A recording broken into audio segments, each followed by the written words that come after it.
Hello बच्चों, मैं स्मिता विजयलवान स्वागत करती हूँ आपका आईसीटी वर्चुअल क्लासरूम में। आशा करती हूँ आप सभी स्वस्थ होंगे और अच्छे से अपनी पढ़ाई कर रहे होंगे। बच्चों, आज हम पढ़ने जा रहे हैं क्लास 12 की केमिस्ट्री। तो क्लास 12 केमिस्ट्री में हमने अपना नया चैप्टर स्टार्ट किया है जिसका नाम है कोऑर्डिनेशन कंपाउंड।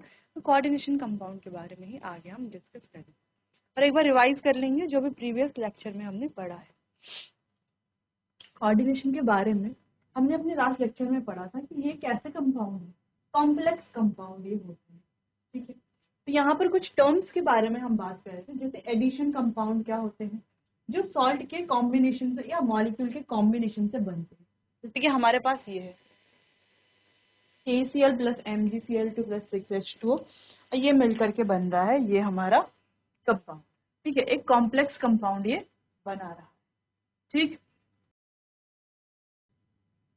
तो इन कंपाउंड्स को बोला जाता है एडिशन कंपाउंड, क्योंकि ये सॉल्ट के कॉम्बिनेशन से बनते हैं। फिर हमने बात की थी, ये जो एडिशन कंपाउंड है ये दो तरह के होते हैं, एक हो गया हमारे डबल सॉल्ट और एक होते हैं हमारे कोऑर्डिनेशन कंपाउंड। अब दोनों में क्या डिफरेंस है, डबल सॉल्ट क्या है और कोऑर्डिनेशन कंपाउंड क्या है। देखो, जैसे तो पहले हमने एग्जांपल यहाँ पर लिखा हुआ है कि डबल सॉल्ट क्या है और कोऑर्डिनेशन कंपाउंड क्या है। अब यहाँ पर क्या दिख रहा है कि डबल सॉल्ट में इन्होंने अपनी आइडेंटिटी खो दी है एक्वस सॉल्यूशन में, जबकि इन्होंने अपनी कोई भी आइडेंटिटी लूज नहीं की है। दूसरी चीज, ये अपने आयंस में क्या होते हैं, डिसोसिएट होते हैं, जबकि ये नहीं होते हैं। ठीक है, अगला नेक्स्ट की बात करें अगर हम, तो ये पॉजिटिव टेस्ट देते हैं जो आयंस इनमें प्रेजेंट होते हैं और ये पॉजिटिव टेस्ट नहीं देते हैं। तो आप देख सकते हैं जैसे हमने लिखा है कि ये एक्वस सॉल्यूशन में अपनी आइडेंटिटी को लूज कर लेते हैं, जबकि ये अपनी आइडेंटिटी को लूज नहीं करते एक्वस सॉल्यूशन में। ये डिसोसिएट हो जाते हैं इनके ही रिस्पेक्टिव आयंस में एक्वस सॉल्यूशन में, जबकि ये डिसोसिएट नहीं होते, जैसे कि आप यहाँ पर देख भी पा रहे हो। नेक्स्ट है, देखिए positive test for all their ions present in the solution. ये पॉजिटिव टेस्ट देते हैं, ठीक है, जो भी इनके आयंस प्रेजेंट होते हैं सॉल्यूशन में उनके लिए, जबकि ये कोई इस प्रकार का पॉजिटिव टेस्ट नहीं देते।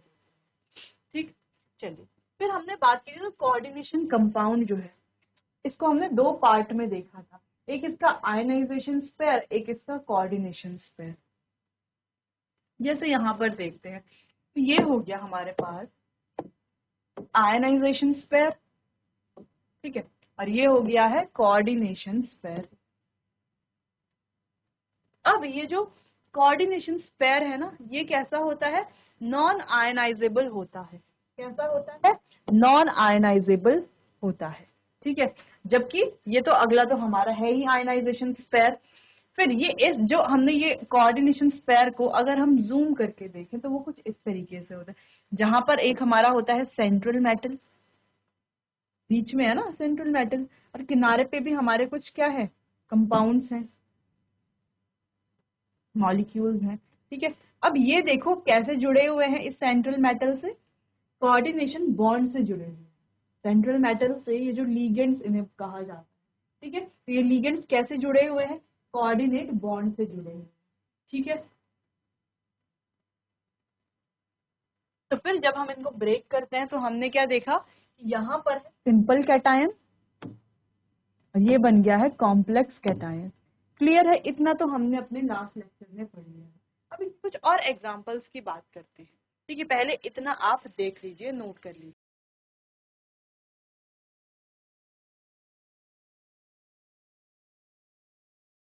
चलिए कुछ और एग्जांपल्स की बात करते हैं। जैसे नेक्स्ट एग्जांपल हमारे पास है,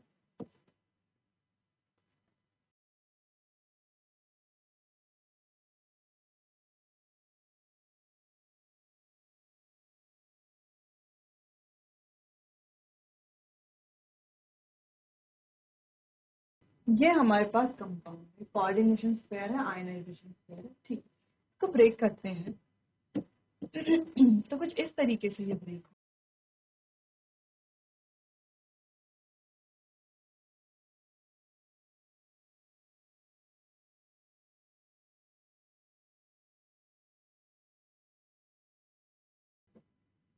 इस तरीके से ये ब्रेक हो रहा है। अब आप क्या देख पा रहे हो, ये क्या हमारा कैटायन है, लेकिन कैसा कैटायन है, कॉम्प्लेक्स कैटायन है। और जो हमें एनायन दिख रहा है, ये जो एनायन है, ये कैसा एनायन है? Simple anion. ठीक है, जैसे देखो यहाँ पर हमने क्या देखा था, सिंपल कैटायन और कॉम्प्लेक्स एनायन। ठीक है, लेकिन यहाँ पर क्या है, कॉम्प्लेक्स कैटायन है और सिंपल एनायन है। कैटायन क्या हो गया, कॉम्प्लेक्स हो गया। हाँ, तो ऐसा हो सकता है, जरूरी नहीं हमेशा कैटायन कॉम्प्लेक्स होगा या कैटायन हमेशा सिंपल होगा, कुछ भी हो सकता है। ठीक है, वो हमें देख करके पता चल जाएगा जब भी कोई क्वेश्चन हमारे सामने कोई भी क्वेश्चन आएगा तो। ठीक है, क्लियर है, नोट कीजिए।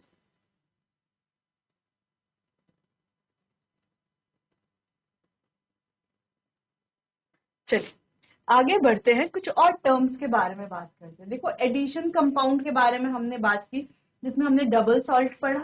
ठीक है, कोऑर्डिनेशन कंपाउंड के बारे में पढ़ा। अब कोऑर्डिनेशन कंपाउंड में कुछ और टर्म्स है जिनके बारे में हमें बात करनी है। अच्छा, उससे पहले एक और एग्जांपल देख लेते हैं।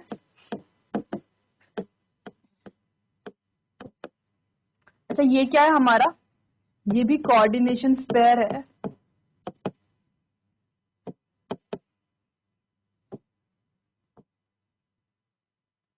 लेकिन ये कोऑर्डिनेशन पेयर कैसा है, न्यूट्रल है। ठीक है, तो हम कह सकते हैं न्यूट्रल कॉम्प्लेक्स कंपाउंड।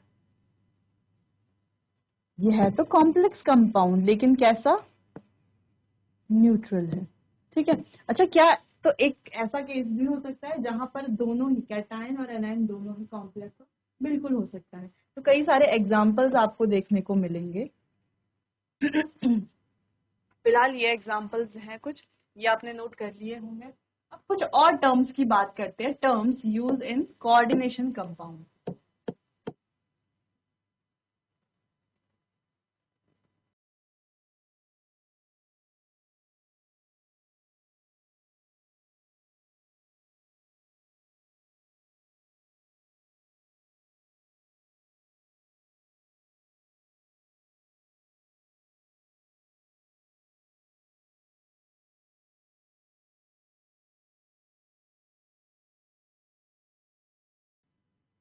ठीक है, तो कोऑर्डिनेशन कंपाउंड में कौन कौन से टर्म्स यूज होंगे?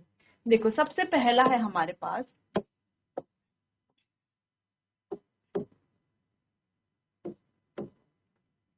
Central metal.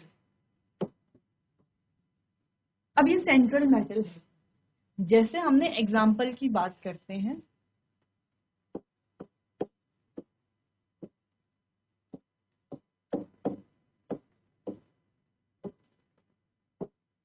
ऐसा कुछ अगर हमारे पास है तो ये Fe आ गया यहाँ पर।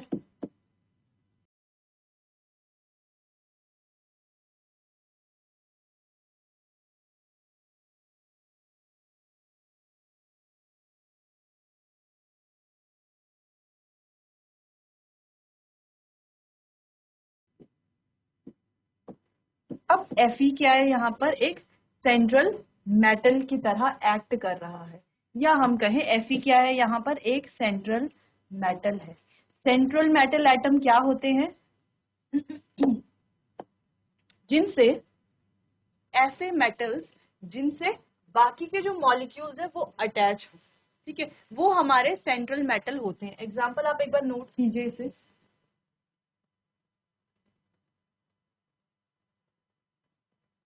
चलिए, अच्छा और एग्जाम्पल है, जैसे हमारे पास है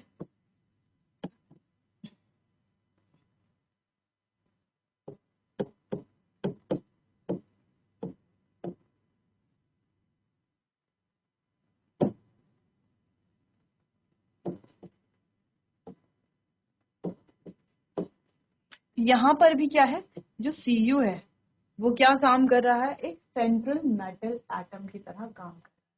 तो सेंट्रल मेटल एटम को अगर हम डिफाइन करें तो क्या लिख सकते हैं, it is the atom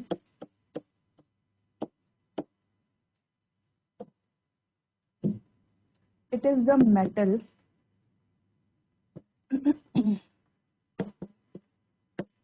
which is surrounded by other molecules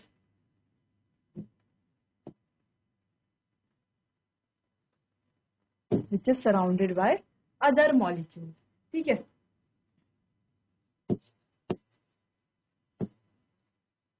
through a coordinate bond.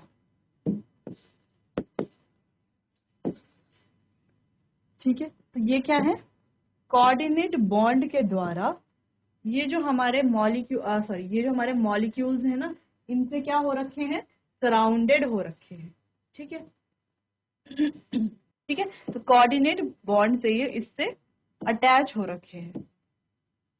ठीक, चलिए अब विशेषताएं क्या है, प्रॉपर्टी क्या है इस सेंट्रल मेटल एटम में, यानी कि सेंट्रल मेटल एटम अगर किसी को बनना है तो वो कैसे बनेगा, कैसे बनेंगे सेंट्रल मेटल एटम, इसके बारे में बात करते हैं। पहले आप डेफिनेशन नोट कर लीजिए, एग्जांपल नोट कर लीजिए।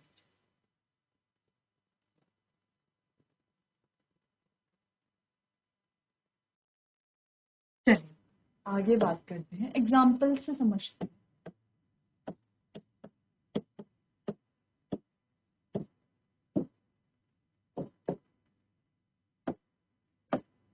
चलो, तो ये दिखता कैसे है, कुछ इस तरीके से दिखता है, देखो।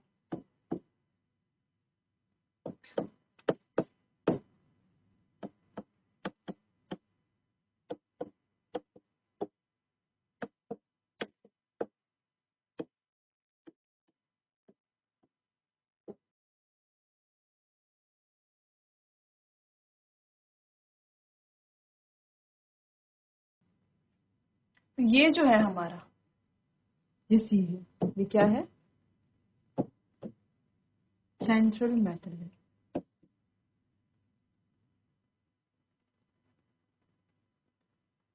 ये है क्या, इट इज द एटम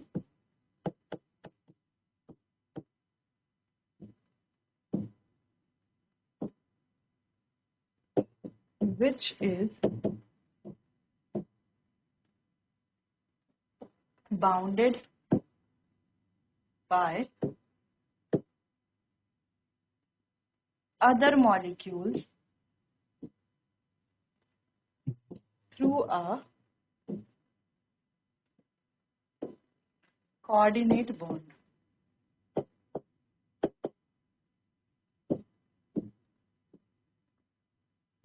ये तो बात हो गई सेंट्रल मेटल एटम की। ठीक है, जो डेफिनेशन है। अब बात करते हैं कि क्या कंडीशंस होनी चाहिए। ठीक है, कंडीशंस फॉर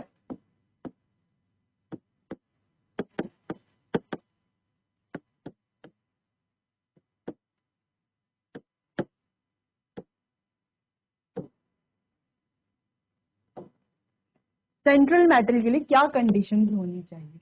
पहली कंडीशन, ये क्या होना चाहिए, स्मॉल इन साइज, यानी कि साइज में कैसा होना चाहिए, छोटा होना चाहिए। दूसरी चीज क्या है कि जो ये सेंट्रल मेटल होगा उसका क्या होना चाहिए, इफेक्टिव न्यूक्लियर चार्ज हाई होना चाहिए, है ना, हाई इफेक्टिव न्यूक्लियर चार्ज होना चाहिए। तीसरी चीज आयनाइजेशन एनर्जी या आयनाइजेशन एंथैल्पी जो है वो भी हाई होनी चाहिए। और सबसे इंपॉर्टेंट कि एक वेकेंट डी ऑर्बिटल तो इसके पास होना चाहिए, वेकेंट ऑर्बिटल होना चाहिए, तभी तो ये क्या करेगा, इलेक्ट्रॉन को एक्सेप्ट करेगा। देखो कोऑर्डिनेट बॉन्ड का मतलब क्या है, देखो ये Cu है हमारे पास, है ना, ये NH3 है, तो NH3 ने इसके साथ ऐसे ही बॉन्ड बना लिया क्या ना। ये जो एरो वाला बॉन्ड है इसका मतलब क्या होता है कि ये जो दो इलेक्ट्रॉन्स थे Cu, ये है NH3 के पास है एक लोन पेयर, इस लोन पेयर में है दो इलेक्ट्रॉन।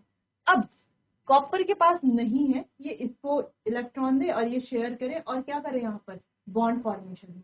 तो NH3 क्या करता है, अपने ही लोन पेयर को, एक लोन पेयर को यहाँ पर, एक लोन पेयर को यहाँ पर, अपने ही लोन पेयर को क्या करता है, शेयर करता है दोनों में, अपने ही लोन पेयर को। देखो अभी तक हम क्या पढ़ते थे, जैसे हमने CH4 बनाया,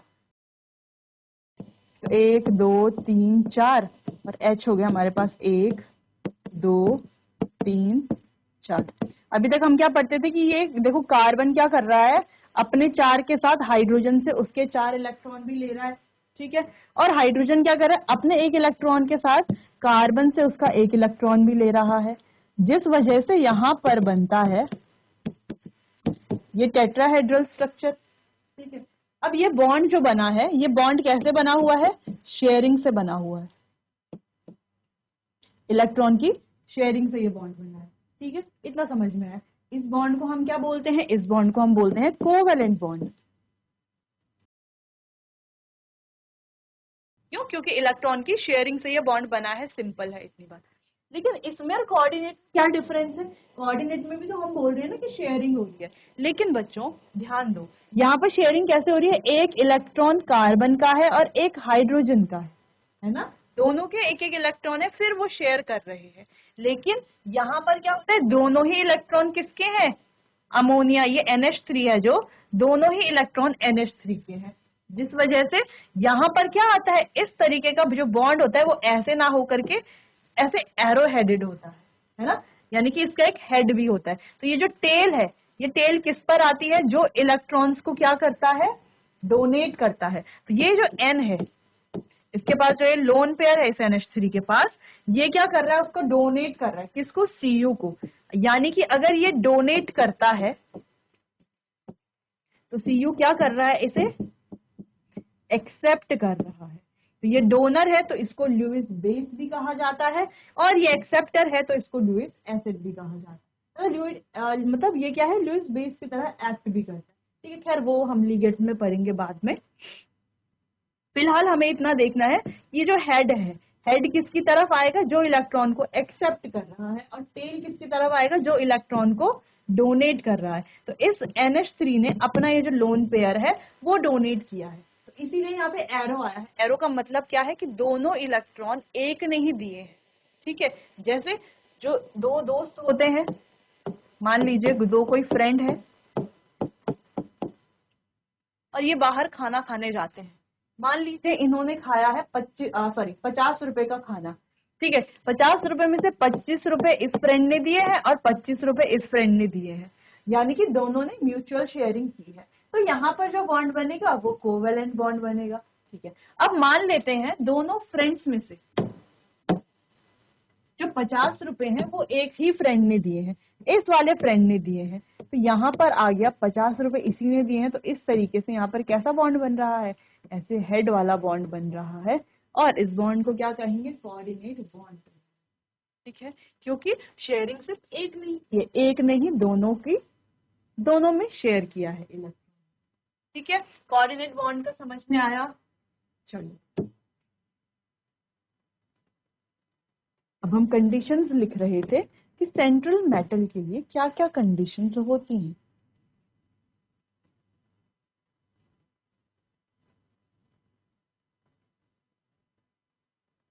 तो पहला है, साइज में कैसे होने चाहिए? स्मॉल होने चाहिए। दूसरा है, should have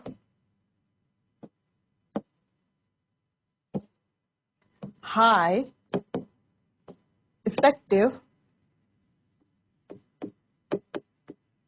nuclear charge.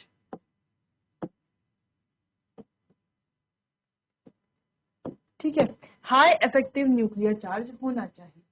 Next है, शुड हैव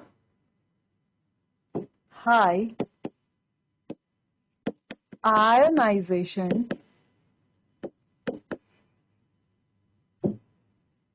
एनर्जी या enthalpy.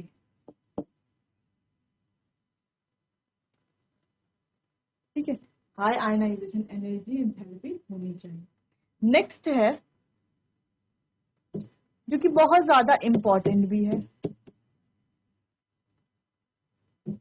Should have vacant orbital. इनके पास वेकेंट ऑर्बिटल भी होना चाहिए। अब आपको ये प्रॉपर्टीज देख के कुछ तो समझ में आ रहा होगा, क्योंकि सिमिलर प्रॉपर्टीज हमने अपने लास्ट चैप्टर में पढ़ी थी, है ना? जब हम डी और एफ ब्लॉक एलिमेंट्स के बारे में पढ़ रहे थे, तो वहां पर हमने ये प्रॉपर्टीज पढ़ी थी, इनको डिस्कस भी किया था। ठीक है, इतना आपको थोड़ा बहुत तो समझ में आ रहा होगा कि इशारा किसकी तरफ किया जा रहा है, कि कोऑर्डिनेशन में जो सेंट्रल मेटल एटम है, सॉरी, जो सेंट्रल मेटल होगा वो कौन से मेटल्स बन सकते हैं। ठीक है, चलिए फिलहाल इतना नोट कीजिए, फिर आगे बढ़ते हैं।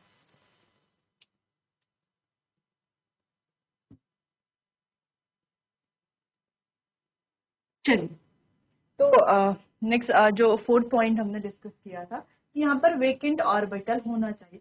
क्यों होना चाहिए? To accommodate incoming electron.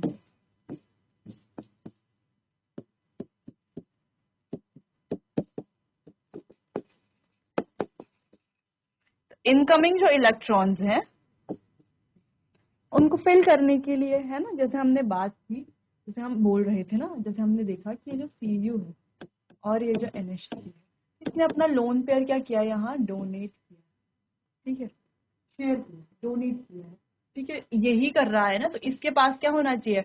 Vacant orbital तो होना चाहिए इस इलेक्ट्रॉन को अपने पास रखने के लिए, होना चाहिए ना। तो वही यहाँ पर बात हो रही है।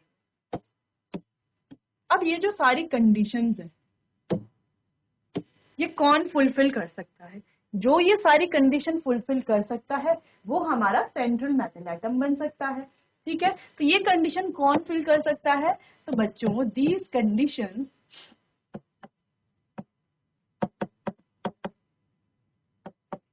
Can be fulfilled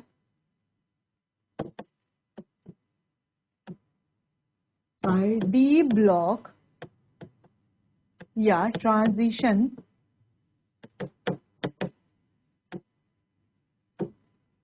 metals. So they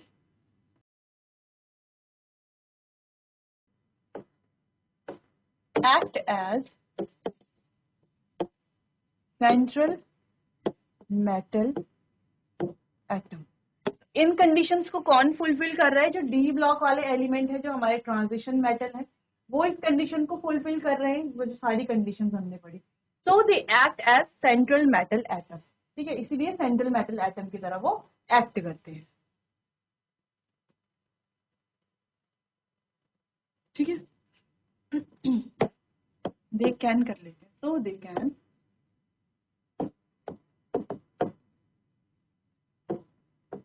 act as central metal atom, ठीक है। अब आप कहोगे कि ये सारी कंडीशन साइज में वो स्मॉल होते हैं, ठीक है, हाई इफेक्टिव न्यूक्लियर चार्ज है, ये भी ठीक है, हाई आयोनाइजेशन एंथैल्पी है, ये भी ठीक है, लेकिन वेकेंट डी ऑर्बिटल या वेकेंट ऑर्बिटल कहाँ है उनके? अगर देखो Fe की बात करें, देखो Fe से हमने बनाया भी यहाँ पे कंपाउंड ना, अभी देखो Fe से तो हमने बनाया भी है कंपाउंड, जहां पर Fe क्या है, सेंट्रल मेटल एटम की तरह एक्ट कर रहा है। तो अगर हम Fe को देखें, एटॉमिक नंबर है 26, ठीक है। अगर इलेक्ट्रॉनिक कॉन्फ़िगरेशन की बात करें तो वो है 3d6 4s2, जिसका मतलब है D में कितने इलेक्ट्रॉन है? 5,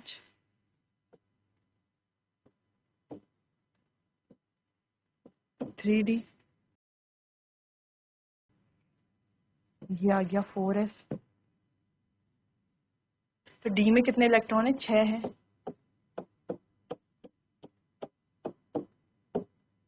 और S में 2 है, ये इलेक्ट्रॉन आ गया। तो ये वेकेंट कहाँ से है?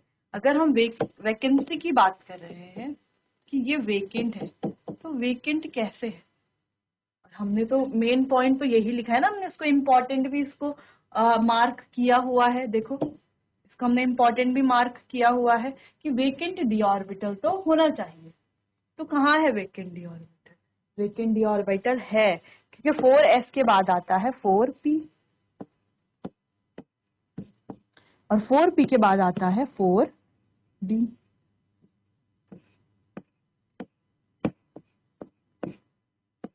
ये हुए ना वेकेंट, है वेकेंट, बिल्कुल वेकेंट है। इस वजह से जो हमारे डी ब्लॉक के एलिमेंट्स हैं या ट्रांजिशन एलिमेंट्स जिन्हें हम कहते हैं, वो ही हमारे सेंट्रल मेटल एटम होते हैं, ठीक है।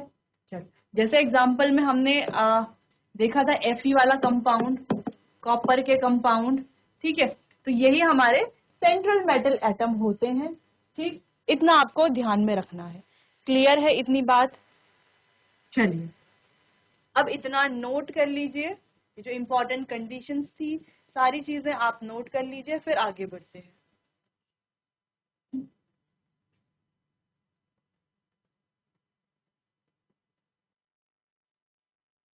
चलिए बच्चों, इतना समझ में आया सेंट्रल मेटल एटम।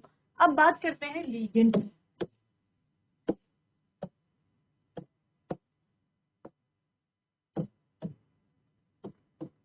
अब लिगेंड्स क्या है, जैसे कि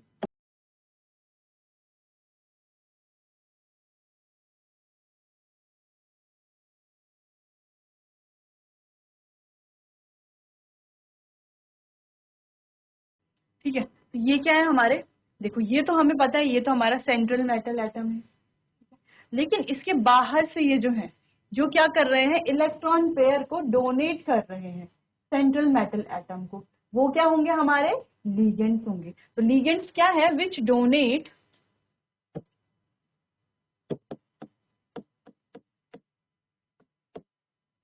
इलेक्ट्रॉन्स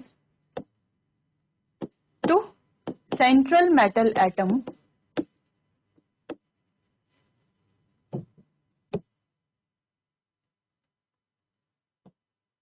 are called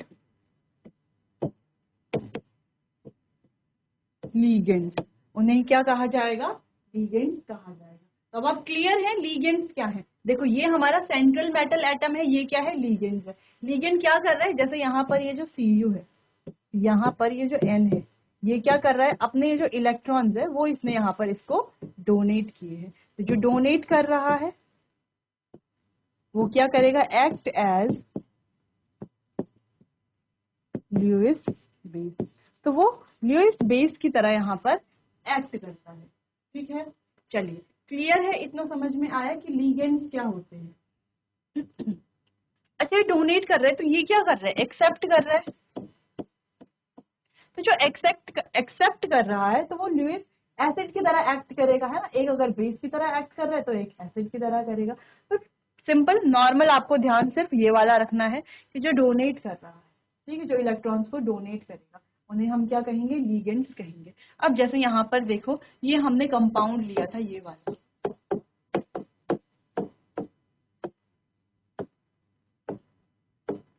ठीक है, तो यहाँ पर ये हमारा सेंट्रल मेटल एटम है और ये है लिगेंड्स।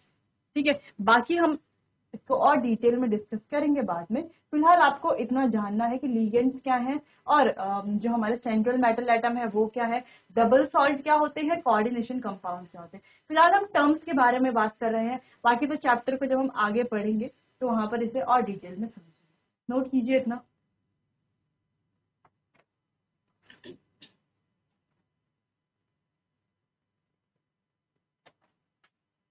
चलिए बच्चों, तो आज के लिए बस इतना ही, बाकी चैप्टर को कंटिन्यू करेंगे हम अपने आने वाले अगले सेशन में। तब तक के लिए आपका बहुत बहुत धन्यवाद।